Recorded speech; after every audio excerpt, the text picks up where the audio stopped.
Alhamdulillahirabbil alamin. Allahumma sholli ala Muhammad wa ala ali Muhammad.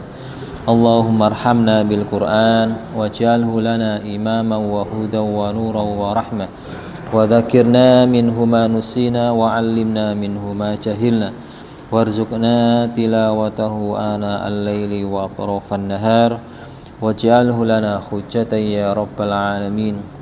Allahumma inna nas'alukal huda wa tuqa wal afafa wal ghina. Allahumma inna na'udzubika min munkaratil akhlaqi wal af'ali wal aqwal wa na'udzubika min syarril faqri wa syarril ghina wa syarri fitnatid dunya. Rabbana atina fid dunya hasanah wa fil akhirati hasanah wa qina adzabannar. Wa subhanallahi rabbil izzati amma yasifun wa salamun alal mursalin walhamdulillahi rabbil alamin. Bismillahirrahmanirrahim. Innal hamdalillahi nahmaduhu wa nasta'inuhu wa nastaghfiruh wa na'udzu billahi min shururi anfusina wa min sayyiati a'malina. May yahdihillahu fala mudhillalah wa may yudlilhu fala hadiyalah. Asyhadu an la ilaha illallah wa asyhadu anna Muhammadan abduhu wa rasuluh. Allahumma sholli ala Muhammad wa ala ali Muhammad. Amma ba'du fa ya ayyuhal hadirun usikum wa nafsi jazakumullahu khairan bi taqwallahi faqad fazal muttaqun. Alhamdulillah, segala puji bagi Allah, senantiasa kula panjenengan sedaya menyanjung bersyukur pada Allah Subhanahu wa taala atas limpahan nikmat yang Allah Subhanahu wa taala berikan, lebih-lebih kenikmatan berupa iman gitu ya. Sebagaimana yang Rasulullah sallallahu alaihi wasallam jelaskan, kalau kula panjenengan kepingin melebet swarga ya, masuk jannah, syaratnya itu iman. Di Sahih Bukhari ya, di hadis yang ke-6606 Rasulullah menjelaskan la yadkhulul jannata illa mu'min. Tidaklah masuk jannah kecuali orang-orang yang beriman. Lah apa batasannya? Batasannya itu sholat gitu ya. Sholat 5 waktu. Sering kalau sampai akan ya, batasan iman dan kufurnya seseorang itu pada sholat. Di riwayatnya Imam Tirmidzi di hadis yang ke-2619 ya, hadisnya sahih, Rasulullah menjelaskan bainal kufri wal imani tarkus sholat. Antara iman dan kekafiran itu batasannya tarkus sholat, meninggalkan sholat fardu, sholat wajib 5 waktu. Nah kalau 5 waktu dijaga maka insya Allah aman gitu. Tapi kalau tidak dijaga bahaya gitu.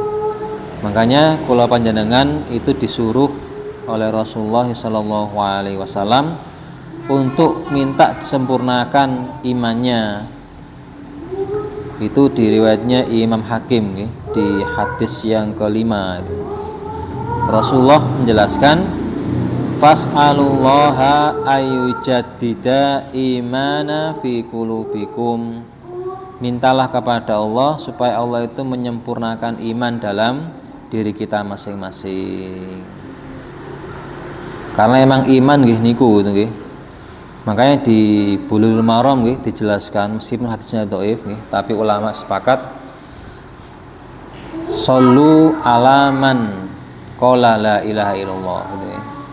Disolatlah jenazah kepada orang yang mengucapkan la ilaha illallah, artinya ada indikasi dia itu menjalankan pilar-pilar Islam gitu ya, yaitu sholat, kemudian puasa Ramadan gitu ya, dan haji, zakat semua dilakukan sebagaimana yang dia mampu. Ya, termasuk yang saat ini kula panjenengan kaji nggih, insyaallah menjadikan kula panjenengan semakin gampang untuk menerima apa yang Allah Subhanahu wa taala perintahkan, karena tidak ada yang bisa memberikan kemudahan kecuali Allah Subhanahu wa taala. Ini ku di surah Ali Imran, Al-A'raf, surah Al-A'raf, surah yang ke-7 ayat yang ke-59. Di ayat sebelumnya diterangkan bahwasanya ayat-ayat atau kekuasaan Allah, tanda-tanda kuasanya Allah itu akan bisa menjadi manfaat bagi mereka-mereka yang bersyukur pada Allah Subhanahu wa taala.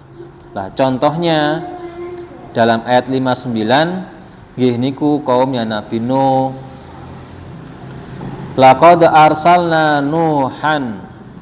Laqad sungguh-sungguh gitu. Artinya bukan sesuatu yang sebatas cerita tok gitu, tapi ada manfaat yang besar. Arsalna, kami telah mengutus Nuhan, Nabi Nuh, ila qaumihi, kepada kaumnya. Faqala, maka Nabi Nuh menyerukan, ya qaumi u'budu, sembahlah oleh kalian Allah, gitu. Ma, tidaklah lakum bagi kalian min ilahin, dari sembahan yang hak, ghairuhu, selain Allah. Artinya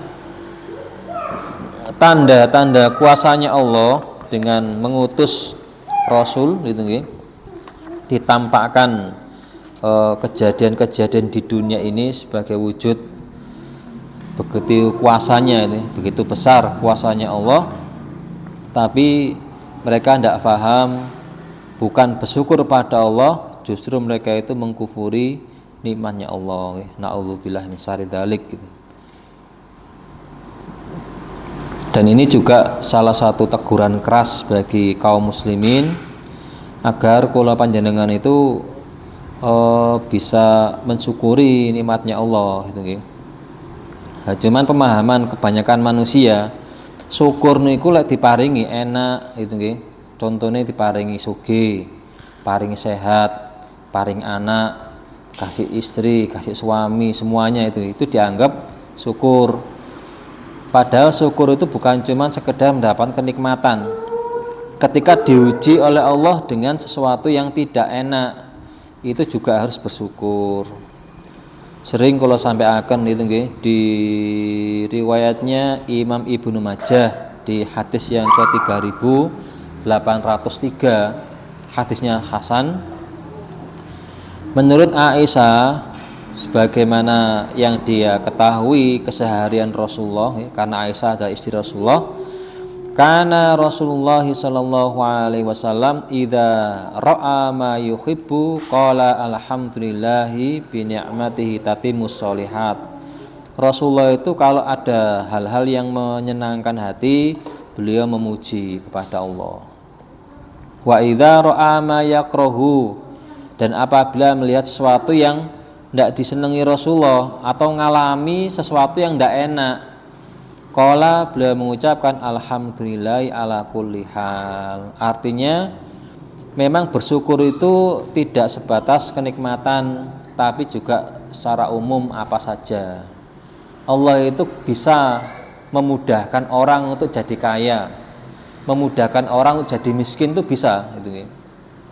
Contohnya memudahkan orang untuk jadi kaya itu diberikan lancar usahanya, tagihannya lancar, terus pembeliannya juga lancar, dan bahan bakunya itu ada gitu, tidak ruwet gitu. Itu termasuk Allah memudahkan untuk kaya. Ada juga Allah mudahkan untuk miskin. Apapun yang dia lakukan, ujung-ujungnya itu rugi gitu, atau bangkrut gitu. Usaha ini gak jadi, ini gak jadi, utang tambah numpuk, akhirnya dia itu merasa dunia itu tidak enak gitu. Itu juga termasuk dari ujian gitu. Makanya Rasulullah Shallallahu Alaihi Wasallam itu mewanti-wanti kula panjenengan sedaya nggih, bahwasanya ujian yang kula panjenengan alami itu sudah dijelaskan oleh Rasulullah 1400 tahun yang lalu. Yang waktu itu sahabat tanya kepada Rasulullah gitu nggih. Itu ada di riwayatnya Imam Ibnu Majah juga nggih. Di hadis yang ke 4023 atau di riwayatnya Imam Hakim gitu nggih. Jadi Rasulullah ditanya, "Ya Rasulullah, man ayyun nasi asadul balaa?" Manusia manakah yang paling berat ujiannya gitu. Qala, Rasulullah menjawab, al-anbiya, para nabi. Di nabi niku ujiannya berat gitu nggih. Makanya kula panjenengan jangan sampai ngeremehkan. Enak Rasulullah lho itu. Enak nabi sinten? Nabi Daud, Nabi Sulaiman nggih sugih lho itu nggih. Loh, kan ada yang miskin, Nabi Ayub diuji dengan penyakit dan lain sebagainya. Itu berat ujiannya para nabi. Sumaman ya Rasulullah, kemudian siapa wahai Rasulullah? Qala, beliau menjawab, al ulama, orang-orang alim. Jadi orang yang ngerti itu ujiannya banyak. Makanya jangan heran kalau orang ngaji, orang belajar ngeten iki terus diuji sampai ada omongan jarene ngaji kok kelakuan kok ngene lho itu nggih. Wis ngoten niku ujiannya orang yang alim. Makanya ada orang yang mengatakan timbangane ngaji bening gak ngaji. Lah mending gak ngaji tapi kelakuan elek gak apa-apa, timbangane ngaji kelakuane elek lho itu salah itu nggih. Harusnya gimana? Wong ngaji itu proses itu nggih. Keinginan untuk baik. Kalau sekiranya jelek amalannya, itu proses aja. Daripada ndak mau ngaji, dia ndak ada itikat baik sama sekali. Intinya aku elek ya wis, pokoknya gak ngaji kan, gak ada yang nyinyir itu kan. Oh sampean gak gelem ngaji, gak masalah aku elek gak ngaji kok. Lah coba sing ngaji sampean elek sampean dinyinyir sama orang lain gitu nggih. Lah niku keliru. Tentunya niku ngoten niku lah gitu nggih. Jadi kalau kita itu ngerti, semakin orang itu mengerti, semakin banyak ujian. Sumaman ya Rasulullah, kemudian siapa setelah orang-orang yang ngerti, alim gitu nggih. Qala, belum jawab, as-solihun, orang-orang soleh. Jadi orang yang soleh kepingin apik itu akan diuji oleh Allah gitu nggih. Pasti gitu. Dan ujiannya itu beda-beda. Kadang diuji dengan anak, istri, saudara, suami, tonggo gitu nggih.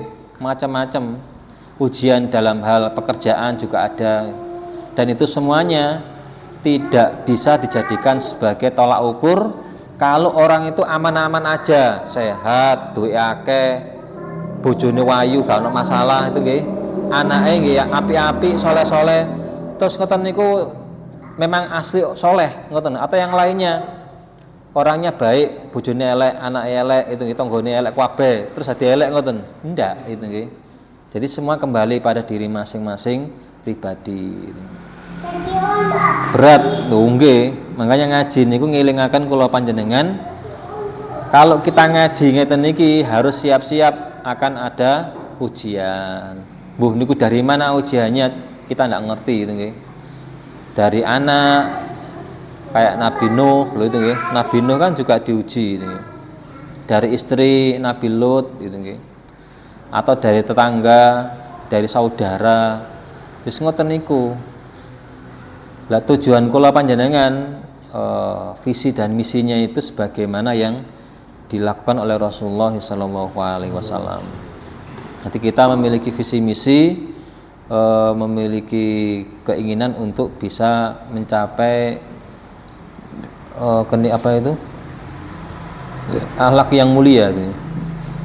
Innama buistu liutamima makarimal akhlak gitu ya. Di tingkat kebudayaan yang tinggi. Bagaimana caranya? Ya kita tetap akan ngaji terus gitu ya. Sehingga semakin paham, semakin ngerti, gampang untuk bersikap gitu ya. Karena apa? Kalau orang itu ndak ngaji, itu akan terdikte dengan lingkungan. Lingkungan apik, dia akan baik. Contohnya kalau tanggane apik, aku nggih apik, lek tanggoku elek, aku elek. Lho ngoten tak eleki tanggoku, lho ngoten nggih. Atau dengan istri atau suami itu nggih. Dadi pasangan suami istri. Sing suamine elek, bojone gak trimo. Wong kono elek kok aku yo ngapik lah po. Yo mending tak eleki sisan gitu. Sing istrinya itu nggawe kopi gak enak, bojone ngoten. Apa yang dia mampu, yang tidak dimampu istrinya, dia akan berulah gitu. Lah itu rugi gitu. Rugi karena apa? Dia tidak ngerti. Dengan diberikan model ngoten niku, Allah niku memiliki kehendak baik untuk memberikan ganjaran lebih. Dengan tetangga yang jelek itu guys, yang nakal atau jenengan dikasih ujian yang enak, artinya ganjarannya gede gitu. Timbangannya tiang sing diuji dengan tonggo sing api, tonggone api enak sampean, tonggoku elek lho ngoten iki kelakuane gangguan. Maka ganjaran orang yang terganggu dan yang tidak ini gede sing terganggu niki. Jenengan nggih sami ketika sholat gitu nggih. Sing kena asam urat sinten gitu. Sholatnya kok wangel gitu nggih. Dengan orang yang sholatnya ndak ada asam urat sama sekali. Itu beda ganjarannya di hadapan Allah Subhanahu wa taala. Kesungguhan orang tadi itu ndak akan disia-siakan oleh Allah. Makanya kalau ngaji itu enak sekali itu nggih. Jenengan enteng gak enteng pribadi masing-masing gitu. Jenengan ngaji ini enteng nikmat Allah, gak enteng nggih termasuk nikmat Allah gitu nggih. Termasuk niki salah satunya dari kondisinya Nabi Nuh alaihissalam. Beliau itu ajak manusia untuk ibadah kepada Allah. Karena apa? Tidak ada sembahan yang hak kecuali Allah. Sing disembah niku kata, tapi sing hak mboten nonton kecuali Allah gitu nggih. Menyembah pohon, menyembah batu, api. Itu disembah, tapi tidak hak, tidak benar gitu nggih. Yang hak itu siapa? Allah. Malakum min ilahin ghairu. Tidak ada untuk kalian dari sembahan yang hak ilah itu, Tuhan yang hak ghairuhu selain Allah. Lah estafetnya untuk kula panjenengan ajak keluarga untuk nyembah kepada Allah gini ku salat. Usahakan salat niku berjamaah. Selain saged berjamaah, ya usahakan jangan sampai keluar waktunya. Duhur di waktu duhur, asar di waktu asar. Kalau ada yang bolong-bolong itu ada indikasi tidak baik itu nggih. Jadi orang kalau biasa sholatnya itu bolong, duhur gak dijalankan, cuman asar atau maghrib, isya itu akan ada sesuatu yang Allah Subhanahu wa taala berikan sebagai pengingat, itu diingatkan oleh Allah. Kadang diingatkan dengan tenang hatinya. Hati ini mboten tenang kalau ndak sholat. Karena sholat itu meringankan nggih. Sholat itu sebagai satu kayak Rasulullah niku pelipur gitu nggih. Sebagai penghibur. Jadi jangan sampai sholat kula panjenengan itu kayak sholatnya orang sing koblet ngising gitu. Nangis gitu. Itu eman. Jadi dinikmati mawon. Hidup itu dinikmati, dijalani. Enak ndak enak yes ngoten niku. Lek mboten enak nggih enak, lah gak enak nggih mboten enak. Intinya hanya dua hal itu tok gitu. Tapi memang jenenge rasa gitu nggih. Rasa niku memang pengaruh gitu nggih. Jangankan kehidupan, makan gitu nggih. Kalau kita makan enak sama ndak enak, ya nopo rasane gitu nggih. Ya seperti itu. Inni akhafu alaikum, dalam ayatnya nggih, sesungguhnya aku yaitu Nabi Nuh, akhafu, aku itu khawatir alaikum atas kalian, jikalau kalian itu menyembah selain Allah, akan ada azaba, siksa yaumin azim, pada hari yang besar yaitu yaumul kiamah. Dinanti nggih ten akhirat orang-orang yang tidak beriman, tidak mau ibadah kepada Allah, ten mriku niku rugi dan mereka akan nyesel seperti yang disebutkan di ayatnya itu nggih, di surah napa niku? An-Naba nggih, di ayat yang terakhir niku. Dijelaskan wa yaqulul kafiru ya laitani kuntu turaba. Ayat yang ke-40 nih. Jadi orang-orang yang kafir, yang ndak iman kepada Allah, ten akhirat niku gelo nih, gelo sampai dia itu berharap kalau dia itu menjadi debu aja, ndak dihitung, tidak dihisap, sudah ndak usah diperhatikan, karepe ngoten, tapi ndak akan ditinggalkan oleh Allah, akan disiksa oleh Allah Subhanahu wa taala. Maka beruntung orang yang diberikan oleh Allah di dunia ini sebagai orang beriman. Sing penting niku iman, gitu ya. Jenengan kaya, jenengan miskin, sehat, sakit, apapun kondisinya, kula panjenengan harus tetap berusaha jaga keimanan. Sholat tetap dijaga, puasa Ramadan tetap dijalani. Kalau kaya, seumpami hartanya sudah nyampe nisab, maka usahakan bayar zakatnya seperti yang dijelaskan di mana ini, di riwayatnya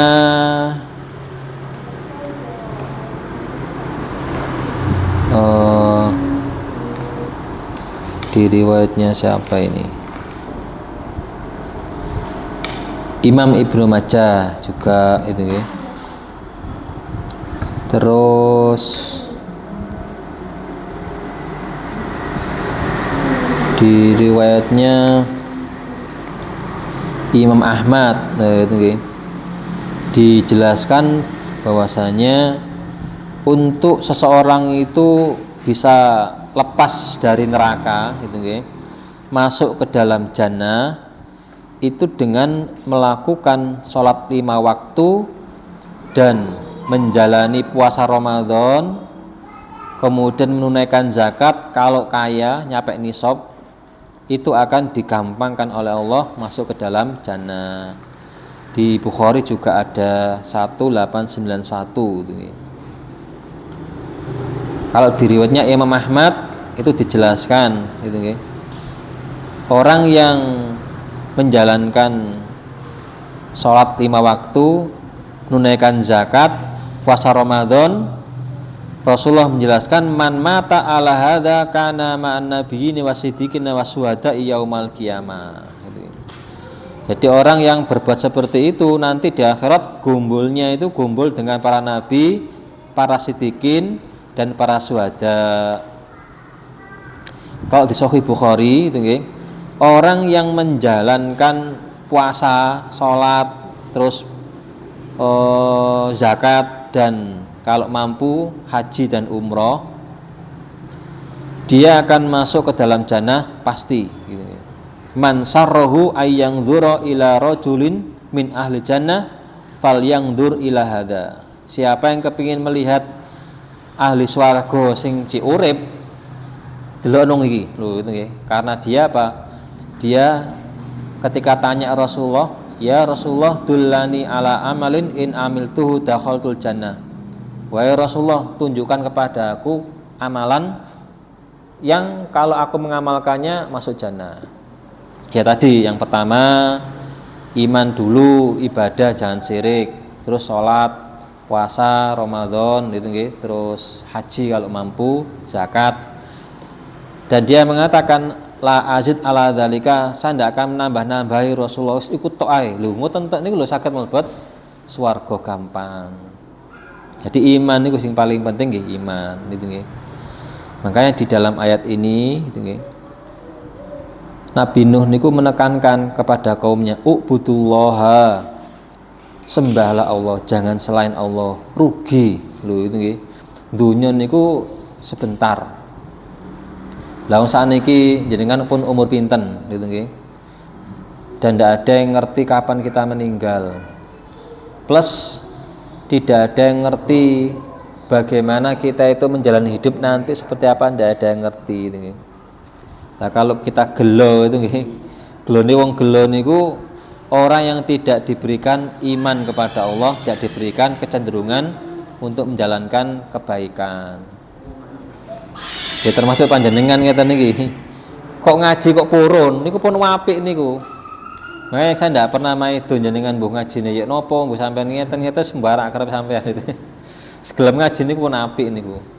Timbangane sing mboten purun ngaji. Timbangane. Ngaji bendina apik. Tapi disarankan Rasulullah ngaji niku ya napa carane mboten dadekaken kula panjenengan bosen. Lah wong 1 pekan sekali ngeten kadang bosen napa mboten? Mun niku ngoten itu nggih. Jangankan di sini, di mana-mana ketika ditanya ngaji 1 bulan, 1 minggu sekali, 1 pekan sekali, bosan ndak itu? Lho ngoten kadang bosan. Lah kapan nggak bosan? Ndak akan ada ndak bosan. Jenenge menungso niku diparingi sifat bosenan. Lah cuman kadang menungso niku diajari kali Rasulullah itu nggih. Cara mensikapi bosan itu bagaimana?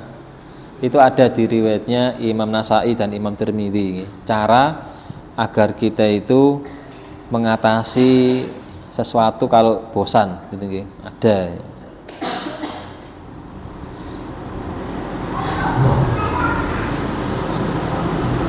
Atau jenuh lho itu nggih. Di hadis yang ke 2453, inna likulli syai'in sirrotan. Tiap-tiap sesuatu itu ada sirroh. Apa sirroh niku? Sirroh niku semangatnya seseorang atau giat untuk melakukan. Hiro itu semangat. Walikulli sirrotin fatroh. Tiap-tiap semangat itu ada fatroh, ada itu tadi jenuh, bosan, itu pasti. Nikah kan nggih ngoten nggih, ada bosane gitu. Terus gimana? Lah niki fa in kana sahibuha saddada wa qoroba farjuhu wa in usira ilai bil asobi fala ta'duhu. Jadi disuruh untuk berusaha tetap sadidu wa qoribu. Sadidu itu artinya usahakan istiqomah. Males kayak apa jalani gitu nggih. Kelewas guys jalani gitu. Ten masjid ngeten ngaji ngeten iki sampean kambek tidur mboten napa-napa lho itu nggih. Mungkin saniki tidur besok ndak itu nggih. Wa qoribu dan mendekati, artinya itu mendekati berusaha untuk bisa sesuai gitu nggih, meskipun tidak pas gitu. Ya, contohnya ngaji ngeten niki lah. Jadi ngaji kan setiap orang kepingin bisa mengamalkan semua gitu nggih. Tapi kan tidak mungkin. Kayak handolah ini kan tidak mungkin nggih sampai lapor Rasulullah. Terus gimana solusinya?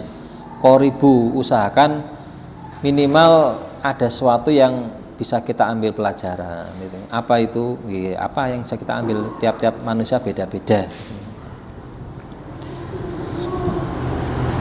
Lah karena ujung-ujungnya itu ada siksa dan ada kenikmatan, maka manusia itu sering diancam dengan siksa. Inni akhafu alaikum adzaba yaumin adzim. Nanti kau tidak mau beriman disiksa, kalau iman dikasih nikmat gitu. Dan itu yang dijadikan oleh orang-orang sakniki gitu. Kalau kepingin api digambarkan dengan jannah, kepingin elek gambarkan dengan neraka. Salat 5 waktu swarga, gak salat 5 waktu neraka. Nggih pasti. Tapi jangan ngelantur gitu, jangan kebablasan. Tidak semuanya itu bisa diaplikasikan kepada jannah dan neraka. yang bisa diaplikasikan jannah neraka itu hal-hal yang wajib, kayak salat 5 waktu, puasa Ramadan itu. Sing puasa Ramadan swarga, sing gak puasa Ramadan neraka pasti. Itu aja lah, ngelantur orang jobo sampai ke sunah-sunah niku bahaya. Kayak sing salat apa itu rawatib, salat sunah rawatib swarga, sing gak salat rawatib neraka lah niku salah. Atau ngaji ngoten, sing ngaji swarga, sing gak ngaji neraka. Nggih wajib. Tapi kan ndak harus di tempat.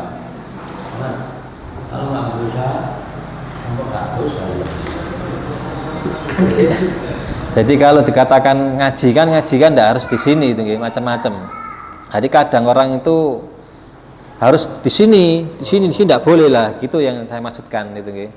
Jadi orang kan kadang menganggap kalau ndak di sini salah lho itu nggih. Akhirnya ngaji ndok kono neraka, ndok kene swarga lho. Tapi pada asalnya ngaji ini memang wajib. Kalau ndak ngaji dari mana ngerti hukum-hukum Allah nggih. Bahaya di situ gitu, gitu. Terus patokan-patokan yang lain juga sama itu gitu. Jadi hati-hati, banyak orang itu gitu, ketika dihadapkan dua masalah, dia pas hari ini harus kerja papasan dengan ngaji, terus diomongi lek ngaji swarga, lek gak ngaji neraka. Terus ya opo ngono iku kan ndak mungkin gitu gitu. Ya harusnya sing longgar, ngaji kan nggak harus waktu dia kerja, banyak waktu-waktu yang lain. Nah di ayat yang ke-60 Allah Subhanahu wa taala menjelaskan, qalal mala'u min qaumihi, berkatalah pemuka-pemuka agama, maksudnya agama mereka itu nggih. Min qaumihi, dari kaumnya Nabi Nuh, inna naraka fi dhalalim mubin, sungguh kami melihatmu wahai Nuh fi dhalalim mubin, berada di dalam kesesatan yang nyata. Lho niki lho sing angel itu nggih. Kabeh niku untuk menerima kebenaran itu ya sanksi, ragu-ragu. Bener enggak lho ngoten. Lek kula panjenengan sakniki saumpami nggih ningali kabar ngeten niki enak. Tapi saumpami kula panjenengan berada di zaman Nabi Nuh, kira-kira mau iman enggak dengan napa? Nggih radi-radi nopo lho ngoten nggih. Diajak ayo ibadah. Kalau panjenengan hitungannya Islam turunan nggih ngerti, diajari ngeten enak, ndak berat. Lah coba kalau seumpami kula panjenengan ada di zamannya kaumnya Nabi Musa. Nabi Musa wis miskin, cedal, lak ngomong nggo cencetho gitu nggih. Plus Nabi Musa niku tidak memiliki jabatan sama sekali. Miskin jabatan sih enak ini ndak, jabatan gak duwe, miskin terus ngajak-ngajak ayo ibadah kepada Allah. Padahal waktu itu mindsetnya manusia itu nyembah kepada berhala. Kayak orang Quraisy loh orang Quraisy nyembah ada 360 berhala. Terus Rasulullah datang, ayo nyembah kepada Allah tok, jangan kepada yang lain. Orang Quraisy heran, hei Muhammad, kamu gak goblok dah lho nggih. Lah wong 360 berhala tak sembah. Lho iku gak sok ngabulno kok. Kamu ngeja mek siji. Logikanya orang seperti itu. Lah sama jenengan hidup di zaman Nabi Muhammad nggih. Sebelum apa itu orang-orang Quraisy. Bisa enggak kita iman begitu. Karena logika waktu itu wong berhala ke sakmene akeh sakmene klumbrukan lho guys sok mengabulkan. Kok dijak njaluk nang Allah tok siji, kan aneh gitu nggih. Nah, maka alhamdulillah kula panjenengan kok ada di zaman sakniki. Zaman sing enak, gampang. Perlu dijaga seperti ini. Makanya kula panjenengan bersyukur mawon, alhamdulillah diparingi oleh Allah seperti ini. Lah orang-orang dulu tidak, untuk menerima kebenaran niku banyak pertentangan. Karena mereka menganggap benar ya, lho itu nggih. Lah yang didakwakan oleh Nabi Nuh itu dianggap sesat ya. Makanya kula panjenengan sakniki menganggap kita kan benar ya. Orang Ahmadiyah sesat nang mboten? Lah nggih sesat kan. Orang Ahmadiyah enggak kita itu sesat tuh itu nggih. Lah itu susah kan beriku itu. Terus ya nopo? Nah, kembali kepada itu ketentuan Allah itu nggih. Wa ma kana li nafsin an tu'mina illa bi idznillah. Surat Yunus ayat yang 100 niku. Nanti di akhirat ngerti sing salah niku gelo, sing bener niku bersyukur banget gitu. Kayak mugi-mugi mawon kula panjenengan sing bener gitu. Karena selama ini nggak ada yang namanya sudah berusaha. Hadis pun diseleksi, sahih, hasan, dhaif, sampai maudhu sing palsu nggih wonten. Dan Al-Qur'an juga diseleksi gitu nggih. Artinya ndak angger gampang ngrubah-ngrubah niku, ngrubah titik ketemon gitu nggih. Rubah huruf nggih ketemon gitu nggih, karena ada yang menjaga. Tafsirnya yang Tafsir. Nah niku gak tahu ngaji, maca tafsir liberal, lo langsung jadi iso mencotot gak karuan lho gitu nggih. Lah niki mawon nggih alhamdulillah kula ndamel niki tafsir Aisar Tafasir gitu. Jadi gampangnya tafsir. Tujuannya memudahkan mawon agar kita memahami Al-Qur'an, nggih menerapkan gitu nggih. Minimal kula panjenengan donya niku mboten sengsara-sara nemen gitu. Karena ujian kita itu berat itu. Sakniki napa pertama mundak itu. Lho ngotone kabeh bengok-bengok kabeh iki, ndak kuat. Sama nggih bengok kian. Bahan-bahan naik semua, akhirnya kita akan sepaneng. Wis sepaneng gak sepaneng wis ngoten niku donya iki. Jadi jalani, dinikmati. Niki gambaran yang bisa kita ambil pelajaran nggih. Mugi-mugi kula panjenengan bisa sabar dalam jalani hidup karena kita tinggal nunggu dipanggil oleh Allah Subhanahu wa taala. Mbah sinten sing dipanggil dhisik lho iki.